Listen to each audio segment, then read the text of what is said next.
मजदूरों को किया जा रहा क्वारंटीन सेंटर में योगा के ज्ञान के साथ खेलकूद की है व्यवस्था। लोगों में बने रहे रोग प्रतिरोधक क्षमता, इसलिए हो रहा योग।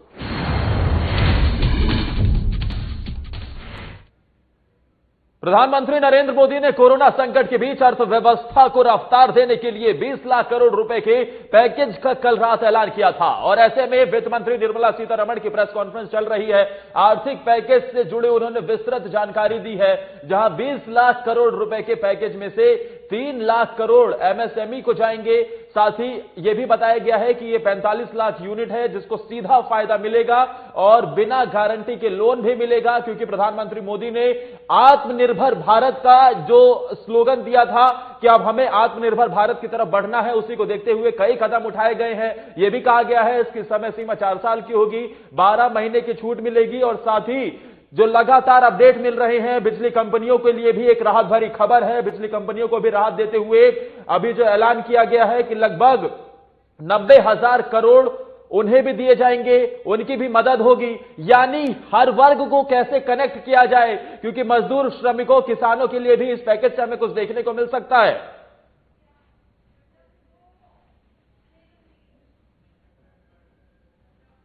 घोषणा है कि collateral free automatic loan 3 lakh crore रुपए का मध्यम, सूक्ष्म, लघु, कुटीर और गृह उद्योग को मिलेगा।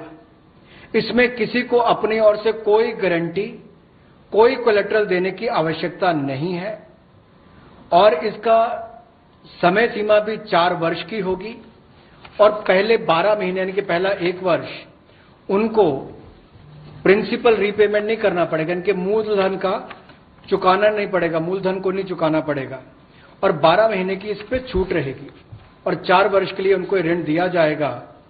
तो 3 लाख करोड़ रुपए का ये ऋण, ये हमने बगैर किसी गारंटी, बगैर किसी कोलेटरल के भारत के मध्यम, सूक्ष्म, लघु उद्योग, कुटीर और गृह उद्योग के लिए मोदी सरकार ने करके दिया है। और कोरोना के बीच इस प्रेस कॉन्फ्रेंस पर बड़ी जानकारी देने के लिए, अहम जानकारी देने के लिए हमारे बिहार झारखंड संपादक कुंदन कृतज्ञ फोन लाइन पर जुड़ गए हैं। कुंदन जी, आत्मनिर्भर भारत की रूपरेखा तैयार करता हुआ कितना यह प्रेस कॉन्फ्रेंस दिख रहा है?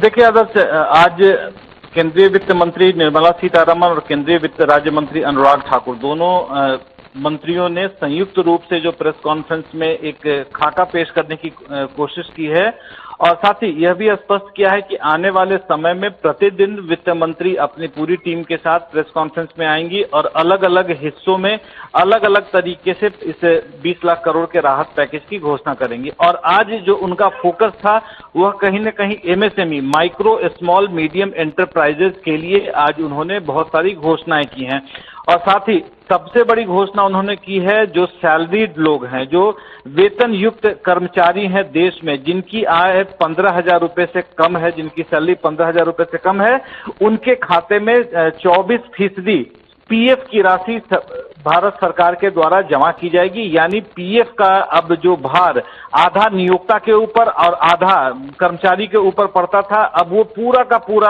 भार है केंद्र सरकार के द्वारा वहन किया जाएगा, जिनकी भी सैलरी 15,000 रुपए तक की मासिक होगी।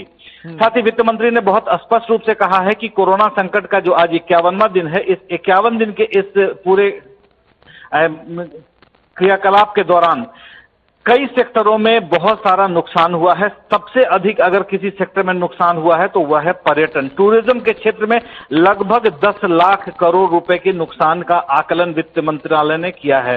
रिटेल सेक्टर में 5.5 लाख करोड़ के नुकसान की बात है। लॉजिस्टिक्स में 50,000 करोड़ के नुकसान की बात हो रही है। अलग अलग सेक्टरों में जो वित्त मंत्रालय ने अपने नुकसान का आंकड़ा निकाला है। साथ ही 15 सूत्री एक इन्होंने दिया है, जो राहत पैकेज घोषित किए गए हैं उसमें 6 कदम उठाए जाएंगे एमएसएमई सेक्टर के लिए, 2 कदम उठाए जाएंगे एम्प्लॉयज प्रोविडेंट फंड के लिए, 2 कदम उठाए जाएंगे हाउसिंग कॉरपोरेशन कंपनियों के लिए, 1 डिस्कॉम कंपनियों के लिए उठाया जाएगा, 1 कॉन्ट्रैक्टर के लिए और 1 रियल एस्टेट सेक्टर के लिए उठाया जाएगा। और साथ ही वित्त मंत्री ने कहा है सबसे अहम घोषणा करते हुए कहा है कि अब एमएसएमई सेक्टर की जो भी कंपनियां होंगी उनके दायरे को बढ़ाया गया है।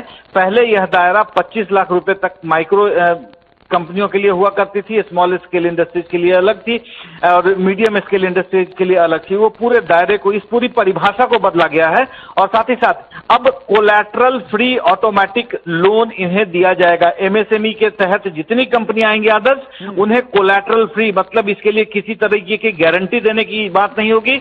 यह ऋण 4 वर्षों के लिए दिया जाएगा, लेकिन पहला साल जो होगा मोरेटोरियम में होगा और इस मोरेटोरियम के पीरियड में कंपनियों से किसी प्रकार की कोई ईएमआई उस कर्ज के लिए नहीं ली जाएगी। केवल और केवल जो ब्याज की रकम होगी उसको लिया जाएगा, प्रिंसिपल से कोई वसूली नहीं की जाएगी। साथ ही साथ जो एमएसएमई के लिए वित्त मंत्री ने घोषणा की है वह 3 लाख करोड़ रुपए का पैकेज है। 20,000 करोड़ के पैकेज की घोषणा की है एनपीए, नॉन परफॉर्मिंग एसेट्स में जितनी एमएसएमई की कंपनियां थी उनके लिए घोषणा की है। तो एक तरीके से कहें कि एमएसएमई को रिवाइव करने के लिए ये आज पूरा प्रेस कॉन्फ्रेंस किया गया है, जो अभी तक सूचना निकलकर सामने आ रही है। लैंड लेबर लिक्विडिटी पर जोर देने की बात की गई है, साथ ही लॉस में जो कंपनियां गई हैं उन कंपनियों को भी रिवाइव करने के लिए कोशिश की जाएगी। बिल्कुल जाहिर तौर पर। और कुंदन जी, क्योंकि मजदूर, श्रमिकों और किसानों का जिक्र खुद प्रधानमंत्री मोदी ने कल अपने रात 8 बजे के संबोधन में किया था, हाईलाइट किया था, तो उनको लेकर भी क्या कुछ अभी तक इस प्रेस कॉन्फ्रेंस में निकलकर सामने आया है? देखिए, मजदूरों की बात कर लें आदर्श, सबसे पहले तो एमएसएमई कंपनियों के बंद होने से, उनके घाटे में जाने से मजदूर बेरोजगार होने की संभावना थी और जितने मजदूर अपने राज्यों को वापस लौटे हैं, ऐसे में एमएसएमई कंपनियों को भी नुकसान होने की गुंजाइश दिख रही थी। इसके लिए ये पूरा का पूरा राहत पैकेज को डिजाइन किया गया है। किसानों के लिए पहले ही वित्त मंत्री या प्रधानमंत्री ने कहा था कि जो निचले तबके के लोग हैं उनको आवास योजना, उज्ज्वला योजना और आयुष्मान योजना के तहत मदद पहुंचाई जा रही थी। 41 करोड़ खातों में सीधे मदद पहुंचाई गई है। किसानों को ऋण मुहैया कराया जाएगा और सबसे अहम बात, किसानों के लिए जो घोषणाएं होनी है या किसानों को जिस तरीके से राहत दी जाएगी वह अपने आप में एक अहम हिस्सा होगा, क्योंकि जो सब्सिडीज किसानों को दी जाती रही हैं या जिस तरीके से पूरा का पूरा एक सप्लाई चेन सिस्टम डेवलप करने की बात प्रधानमंत्री मोदी कर रहे थे, उस पूरे सप्लाई चेन सिस्टम को बदलने की जरूरत है।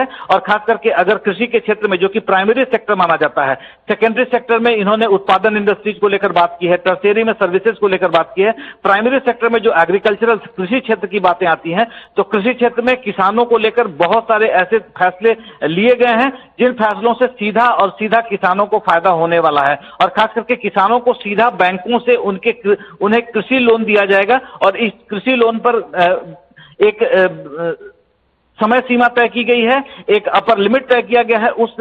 वहां तक ऋण लेने पर किसानों को किसी प्रकार के ब्याज देने की जरूरत नहीं होगी। और खास करके किसान और जो उत्पादन सेक्टर है, इन दोनों सेक्टरों में जिस तरीके से राहत पैकेज दिए गए हैं, उस राहत पैकेज को लेकर आपको बता दें आदर्श कि आने वाले समय में इसका बहुत जल्दी असर अपनी अर्थव्यवस्था पर दिखेगा।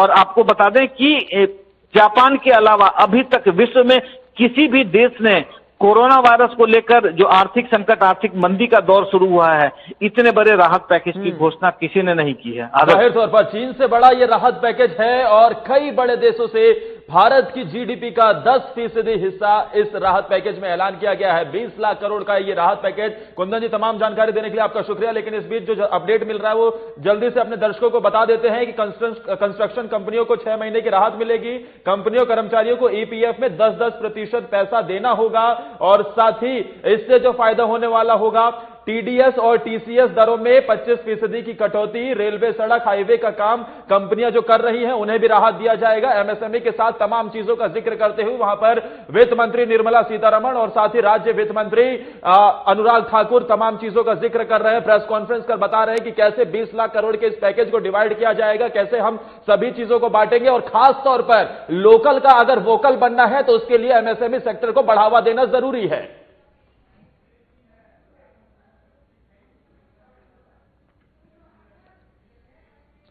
यानी एक तरफ जहां ये राहत पैकेज देकर कोरोना की इस लड़ाई में भारत को बढ़ाने की कोशिश हो रही है, तो दूसरी तरफ बिहार में लगातार कोरोना मरीजों का आंकड़ा बढ़ता हुआ जा रहा है। संख्या में एक बार फिर से इजाफा देखने को मिला है और कोरोना पॉजिटिव मरीजों की संख्या में जो इजाफा हो रहा है उसमें 29 नए मरीजों में कोरोना संक्रमण पाया गया है। अब यह आंकड़ा बढ़कर 908 पर हो गया है, यानी तेजी से 1000 की तरफ यह आंकड़ा बढ़ता हुआ बिहार में नजर आ रहा है। ताजा मामलों के हिसाब से देखें तो नवादा से 9, भागलपुर से 6, गोपालगंज से भी कुछ केस निकलकर सामने आए हैं। रोहतास, बेगूसराय, भागलपुर और खगड़िया से भी कुछ केस निकलकर सामने आए। कुल मिलाकर अगर देखें तो लगातार बिहार में कोरोना का संक्रमण तेजी से पैर पसारता नजर आ रहा है। एक तरफ जहां देश को कोरोना संक्रमण काल में जो आर्थिक नुकसान हुआ है उससे उभारने की कोशिश हो रही है, तो दूसरी तरफ अब ये कोरोना का संक्रमण बिहार में भी तेजी से बढ़ता हुआ नजर आ रहा है। 908 मौजूदा आंकड़ा है और इसके हिसाब से देखें नवादा से 9, भागलपुर से 6, गोपालगंज से 2 लोग कोरोना संक्रमित पाए गए हैं। वहीं रोहतास, बेगूसराय, भागलपुर और खगड़िया से 3 नए मरीजों की पुष्टि हुई है। इसकी खुद जानकारी स्वास्थ्य विभाग के प्रधान सचिव ने दी है। लेकिन अगर ऐसे भी लगातार कोरोना का संक्रमण बढ़ता रहा, खासतौर पर बिहार जैसे राज्य में जैसे जैसे जांच का दायरा बढ़ रहा है वैसे वैसे संक्रमण भी फैलता हुआ नजर आ रहा है। और जिस चीज की चिंता खुद सीएम नीतीश कुमार कई बार साझा कर चुके हैं कि प्रवासी अगर बाहर से आएंगे तो कोरोना का खतरा बढ़ सकता है, कोरोना के मामले बढ़ सकते हैं, वही होता दिख भी रहा है। हमारे साथ इस बड़ी खबर पर ज्यादा जानकारी देने के लिए पटना से संवाददाता अनिल कुमार फोन लाइन पर जुड़ गए। अनिल, क्या अपडेट मिल रहा है फिलहाल? चलिए अनिल से संपर्क करने की कोशिश करेंगे, लेकिन जिस तरीके से संख्या में लगातार इजाफा हो रहा है वो प्रशासन के लिए चिंताजनक। अनिल, क्या अपडेट मिल रहा है फिलहाल? जी देखिए, लगातार जिस तरह से कोरोना का संक्रमण बढ़ता जा रहा है तेजी से, वैसे में अब लग रहा है कि बिहार में कोरोना का एक बहुत बड़ा विस्फोट हुआ है। और ऐसे में अगर कोरोना संख्या की लगातार जो वृद्धि हो रही है वो एक चिंता का विषय है। और अगर बात की जाए कोरोना के कुल आंकड़ों की, तो लगातार यहाँ पे कोरोना का आंकड़ा बढ़ते हुए अब 908 के करीब पहुंच गया है, जो कि एक बहुत ही चिंताजनक है। 29 और नए मामले जो हैं वो बिहार में पाए गए हैं, अन्य जिलों से पाए गए हैं, जिसमें कि वो लगभग 29 संक्रमित जो है वो अभी बिहार में फिर से नए जो है दूसरा अपडेट जो स्वास्थ्य विभाग की तरफ से जारी किया गया है उसमें पाया गया है। ऐसे में अगर बात की जाए बिहार के कुल आंकड़ों की, जिसमें कोरोना संक्रमण का संख्या है वो 908 के लगभग। अनिल, जिस चीज की चर्चा हम लगातार कर भी रहे हैं और जिस चीज का खतरा खुद मुख्यमंत्री नीतीश कुमार को था कि अगर प्रवासी लोग आते हैं तो कोरोना के आंकड़े और बढ़ सकते हैं, तो ये जो 29 केस निकलकर सामने आए इसमें से कुछ अपडेट मिल पाया है कि कितने लोग जो बाहर से आए हैं उनमें कोरोना पॉजिटिव है? जी, अब तक में अगर बात की जाए तो जितने भी केसेस मिल रहे हैं वो ज्यादातर मामले जो है वो बाहर से आने वाले लोगों के ही बताए जाते हैं। ऐसे में अगर बात की जाए बाहर से आने वाले लोगों की, तो वहाँ पे संख्या का बढ़ोतरी जो हुआ है, जो संक्रमण का बढ़ोतरी हुआ है बिहार में, वो बाहर से आने वाले लोगों का तादाद जो है वो वाकई काफी ज्यादा है। ऐसे में अगर मुख्यमंत्री नीतीश कुमार के चिंता की बात की जाए तो वाकई ये उनके लिए बहुत ही चिंताजनक बात है। और लगातार वो जो है इससे आहत है और लोगों से काफी अपील भी कर रहे हैं। और सरकारी अमली जामा जो है वो लगातार इस विषय में पड़ा हुआ है। जो लोग क्वारंटाइन है, कल की बात की जाए तो क्वारंटाइन में कुछ लोगों का बगावती तेवर भी देखा गया, वहाँ के कुछ इंतजाम को लेकर बगावती तेवर भी देखा। बिल्कुल, छिटपुट घटनाएं भी हमें देखने को मिल रही हैं। सरकार प्रशासन के तमाम दावों के बाद भी इस तरीके की घटनाएं देखने को मिलती है, लेकिन जब आंकड़े बढ़ते हैं तो प्रशासन और सरकार के माथे पर चिंता की लकीरें खींच देता है। तमाम जानकारी देने के लिए अनिल आपका शुक्रिया। वक्त एक ब्रेक का हो चला है, फौरन हाजिर होते हैं। आप देखते रहिए साधना प्लस।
ब्रेक के बाद एक बार फिर आप सभी का स्वागत है। कोरोना वायरस के संक्रमण को रोकने के लिए पूरा देश 24 अप्रैल से लॉकडाउन की स्थिति में है। लॉकडाउन के तीसरे चरण में 17 मई के बाद कुछ रियायतों के साथ इसके खुलने की बात केंद्र सरकार द्वारा कही गई है। इसी बीच झारखंड में कोरोना के मरीजों की संख्या लगातार इसमें बढ़ोतरी देखी जा रही है। ऐसे में लोगों के बीच लॉकडाउन के खुलने का एक चर्चा भी इस पूरे विषय पर बनी हुई है कि क्या लॉकडाउन खुलेगा, क्या लॉकडाउन 4 में हमें क्या कुछ देखने को मिलेगा। लेकिन इस बीच झारखंड के ताजा राजनीतिक हालात क्या कह रहे हैं और लॉकडाउन पर क्या है राज्य सरकार की प्रतिक्रिया, इस खास रिपोर्ट में देखिए। लॉकडाउन 3 समाप्त होने में मात्र 4 दिन बचे हैं। कोरोना वायरस के संक्रमण को देखते हुए 24 अप्रैल से शुरू हुए लॉकडाउन को पूरे देश में तीसरी बार बढ़ाया गया। हालांकि मरीजों के ठीक होने का प्रतिशत भी तेजी से बढ़ रहा है, लेकिन संक्रमित मरीजों की संख्या भी बढ़ती ही जा रही है। पीएम नरेंद्र मोदी ने बीते दिन देश को संबोधित करते समय ये स्पष्ट कर दिया कि देश में लॉकडाउन 4 नए रंग रूप में लागू किया जाएगा। वहीं झारखंड की बात करें तो लॉकडाउन को लेकर मुख्यमंत्री ने अलग अलग कारणों से इसे आगे बढ़ाने का संकेत दे दिया है।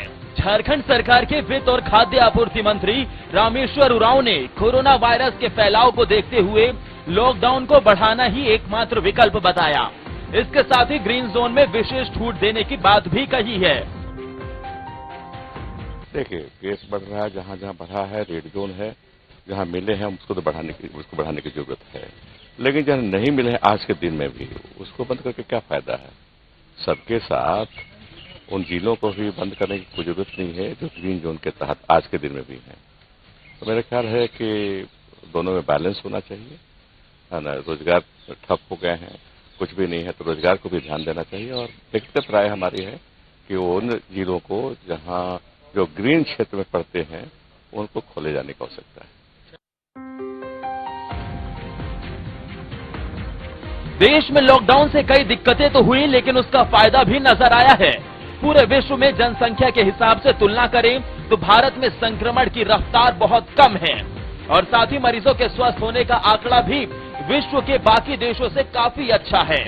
लेकिन अब जब प्रवासी एक राज्य से दूसरे राज्य में आना जाना कर रहे हैं तो संक्रमण के तेजी से बढ़ने का खतरा भी उत्पन्न हो रहा है। इस बात से झारखंड के मुख्यमंत्री हेमंत सोरेन सहित दूसरे कई प्रदेश के मुख्यमंत्री और खुद प्रधानमंत्री भी वाकिफ हैं। इस मुद्दे को सभी राज्यों के मुख्यमंत्रियों ने प्रधानमंत्री के साथ हुई वीडियो कॉन्फ्रेंसिंग में भी उठाया था। झारखंड के मुख्यमंत्री हेमंत सोरेन भी लॉकडाउन को आगे बढ़ाने पर केंद्र के फैसले के साथ खड़े होने की बात कह रहे हैं। देखिए, हमने तो पहले भी कहा है कि हमारा संक्रमण जब प्रवासी आएंगे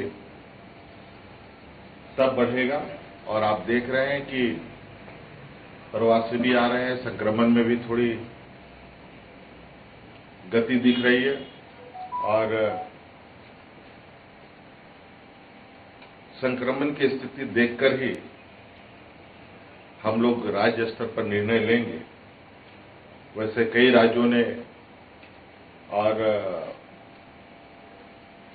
मुख्यमंत्रियों ने लॉकडाउन बढ़ाने का भी आग्रह किया है और क्योंकि देश के प्रधानमंत्री तो सेनापति ही देश के हैं, उनका निर्णय आखिरी निर्णय है।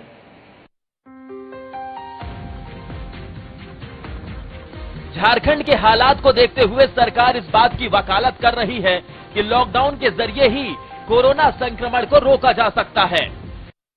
बढ़ती बेरोजगारी और गिरती अर्थव्यवस्था का भी ध्यान रखना जरूरी है। इसलिए सरकार हर बिंदुओं को ध्यान में रखकर ही फैसला ले रही है। ऐसे में झारखंड वासियों के साथ साथ देशवासियों को भी सरकार के फैसले का बेसब्री से इंतजार है।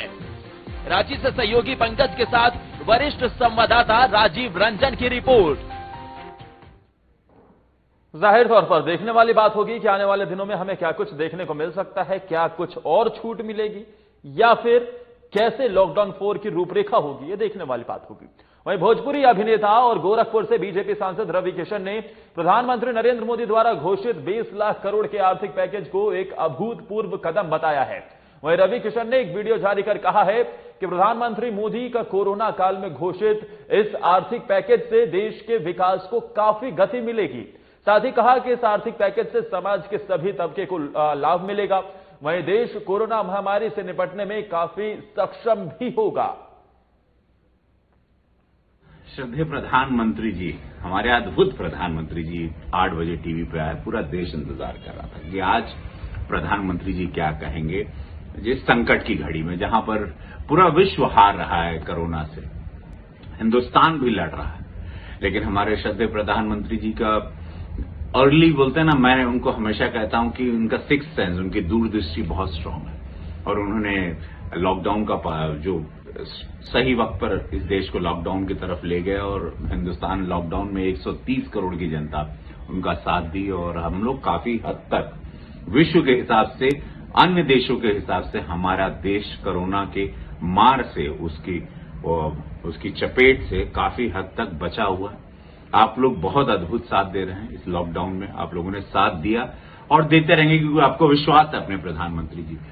कल उन्होंने 8 बजे कहा 20 लाख करोड़, 20 लाख करोड़ का जो पैकेज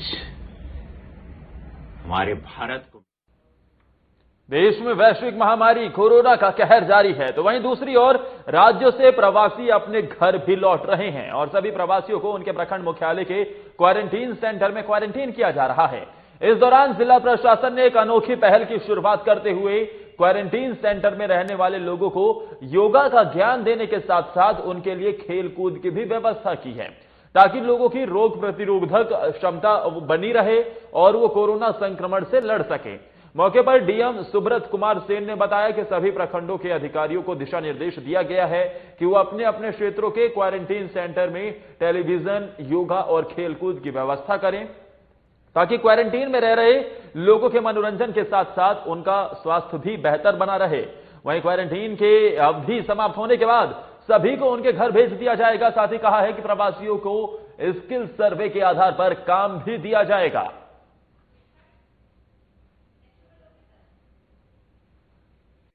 कि जितने लोग क्वारंटाइन हैं, आइसोलेशन में हैं, उनके लिए एक दैनंदिनी तैयार की जाए। तो हम लोगों ने दैनंदिनी एक तैयार की है और उसी के माध्यम से सुबह में 6 बजे लोग जगता है और उसके बाद साफ सफाई करने के बाद चेतना सत्र का प्रारंभ होता है और उसमें प्राणायाम कराया जाता है। फिर संध्या में भी योगासन कराया जाता है और ये हमारे मन में विचार आया कि योगासन प्राणायाम करने से मनुष्य के शरीर में इम्यूनिटी पावर बढ़ता है और वायरस से लड़ने। वहीं प्रवासियों के राज्य वापसी के क्रम में गुजरात के भरूच से स्पेशल ट्रेन के माध्यम से झारखंड के अलग अलग जिलों के 1200 मजदूरों की पलामू के डाल्टनगंज वापसी हुई, जहां स्टेट परिसर में मजदूरों की स्क्रीनिंग की गई। जांच के बाद मजदूरों को उनके संबंधित जिलों के लिए बस के माध्यम से रवाना किया गया।